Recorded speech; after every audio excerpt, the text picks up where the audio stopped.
ଆଜି ବାଲେଶ୍ୱର ସ୍ଥିତ ବାଲେଶ୍ୱର କ୍ଲବ ଠାରେ ଶିକ୍ଷା ସୁରକ୍ଷା ମଞ୍ଚ ତରଫରୁ ଏକ ସଭା ଅନୁଷ୍ଠିତ ହୋଇଥିଲା। ଏହି ସଭାରେ ଆବାହକ ଭାବେ ରଘୁନାଥ ଲେଙ୍କା, ଦେବାଶିଷ ସିଂ ଓ ପ୍ରତିମା ପଣ୍ଡା ଉପସ୍ଥିତ ଥିଲେ। କାର୍ଯ୍ୟକାରିଣୀ ସଦସ୍ୟମାନଙ୍କ ମଧ୍ୟରେ ପୂର୍ଣ୍ଣଚନ୍ଦ୍ର ପଣ୍ଡା, ସୁଦର୍ଶନ ଦାସ, ଜ୍ୟୋତିପ୍ରକାଶ ବାରିକ, ଭାରତ ଭୂଷଣ ଦାସ, ଶେଖ୍ ଅଜଗର ଅଲି, ଶେଖ୍ ଇଜ୍ରାଇଲ, ମିନତୀ ସେଠୀ, ଆଶ୍ରିତା ତରାଇ, ଜ୍ୟୋତ୍ସ୍ନା ସେନାପତି ଓ ସାହେବା ଅଖତର ଯୋଗ ଦେଇଥିଲେ। ସଭାରେ ବର୍ତ୍ତମାନ ସରକାରୀ ପ୍ରାଥମିକ ଶିକ୍ଷା ବ୍ୟବସ୍ଥାର ଅବନତି, ଗୁଣାତ୍ମକ ଶିକ୍ଷାର ଅଭାବ, ଶିକ୍ଷକ ଅଭାବ ଓ ଭିତ୍ତିଭୂମି ସମସ୍ୟା ଉପରେ ଗଭୀର ଚିନ୍ତା ବ୍ୟକ୍ତ କରାଯାଇଥିଲା।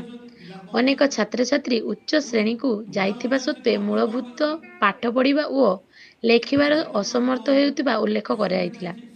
ଏହା ସହିତ ନିମ୍ନ ଓ ମଧ୍ୟବିତ୍ତ ପରିବାରର ଅଭିଭାବକମାନେ ବେସରକାରୀ ସ୍କୁଲରେ ପିଲାମାନଙ୍କୁ ପଢ଼ାଇବାକୁ ବାଧ୍ୟ ହେଉଥିବା ଓ ସେଠାରେ ବିଭିନ୍ନ ସମସ୍ୟା ସମ୍ମୁଖୀନ ହେଉଥିବା ବିଷୟରେ ଉଲ୍ଲେଖ ଥିଲା।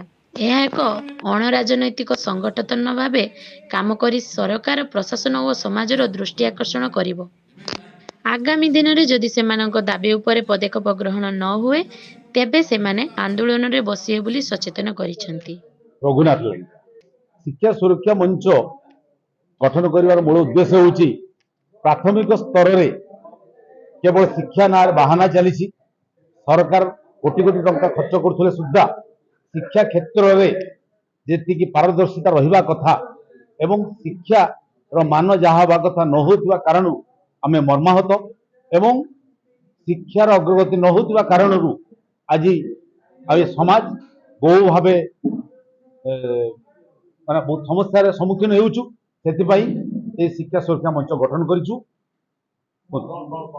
ଆଚ୍ଛା, ଆଗାମୀ ଦିନରେ ଯେ ପ୍ରାଥମିକ ସ୍ତରରେ ଯେଉଁ ସ୍କୁଲ ଗୁଡ଼ିକରେ ଅଛି, ଯେଉଁ ସ୍କୁଲ ଗୁଡ଼ିକରେ ଦେଖାଯାଉଛି ସାଧାରଣ ଭାବେ ସହରାଞ୍ଚଳରେ ଆବଶ୍ୟକତା ଠାରୁ ଅଧିକ ଶିକ୍ଷକ ଶିକ୍ଷୟିତ୍ରୀ ଏବଂ ଗ୍ରାମାଞ୍ଚଳରେ ଶିକ୍ଷକ ଶିକ୍ଷକର ଅଭାବ ପରିଲକ୍ଷିତ ହେଉଛି। କାରଣ ଇନଫ୍ଲୁଏନ୍ସିଆଲ ଲୋକମାନଙ୍କୁ ଧରିକି ବହୁ ଶିକ୍ଷକ ଶିକ୍ଷୟିତ୍ରୀ ସହରାଞ୍ଚଳରେ ଏଠି ରହୁଛନ୍ତି ଏବଂ ଗୋଟିଏ ଜାଗାରେ ବହୁ ବର୍ଷ ଧରିକି ରହୁଛନ୍ତି। ତାଙ୍କର ଟ୍ରାନ୍ସଫର ସିଷ୍ଟମ ଠିକଠାକ ନାହିଁ। ଅନ୍ୟ ସରକାରୀ ଡିପାର୍ଟମେଣ୍ଟ ଭଳି ଏଠି ବଦଳିର ନିୟମ ଠିକ ନାହିଁ। ସେଥିପାଇଁ ବହୁତ ଜାଗାରେ ସବଅର୍ଡିନେଟ ଷ୍ଟାଫକୁ ହେଡମାଷ୍ଟର ଡରୁଛନ୍ତି। ଆଜ୍ଞା, ଆଉ ଯେ ଆମେ ଚତୁର୍ଥ ପଞ୍ଚମ ପିଲାକୁ ଆପଣ ଯଦି ପଚାରିବେ ପ୍ରଥମ ଦ୍ୱିତୀୟ ପାଠ କହିପାରୁନାହିଁ। ଆମର ଏ ଶିକ୍ଷା ସୁରକ୍ଷା ମଞ୍ଚ ସେ ଦିଗରେ ବିଭିନ୍ନ ଜାଗାରେ ପିଲାଙ୍କୁ ନେଇକି କମ୍ପିଟିସନ କରାଇବ।